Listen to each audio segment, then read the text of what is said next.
Siman Tes Sif Aleph, beginning the halachas of Hilchas Tzitzis. The mitzvah of tzitzis is a very great mitzvah because the Torah equates the mitzvah of tzitzis to all the mitzvahs in the Torah. The pasuk says, "Re'isem Isai uzachartem as kol mitzvahs Hashem." Also, tzitzis is the gematria of 600.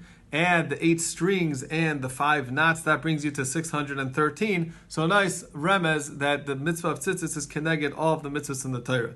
Therefore, a person should be very careful that he should always make sure that he has a talis katan on and that he's wearing it the entire day. Person shouldn't think that, only if I get myself a 4-cornered garment, then I have to put on tzitzis, but if I don't, then I'm okay.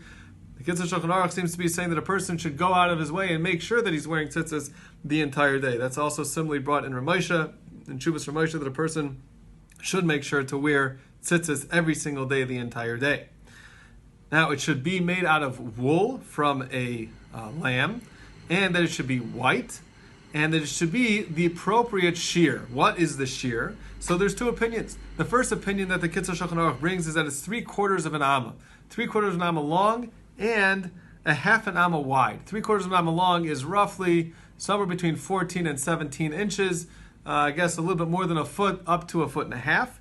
However, there's another opinion that holds that it should be a full amma by a full amma, which would be closer to a foot and a half to about 2 feet, depending on the different opinions. Now, that talis katan that you're wearing, you should make sure that it's not connected on the sides like a shirt, and that it should be clear that it is open on the side, and that most of it at least is open on the side. Even through hooks or snaps, it shouldn't be connected on the sides. Also, he says a person should be careful that during davening he wears a talis gadol, right, a regular talis. And he said you should be careful, you should be mahadir to make sure that the talis looks nice. It shouldn't be an old, shabby-looking, discolored talis. It should be a nice talis. And he says it similarly with all mitzvahs. You should make sure that you do it behidr, because the pasuk says that you should beautify the mitzvahs that you're doing.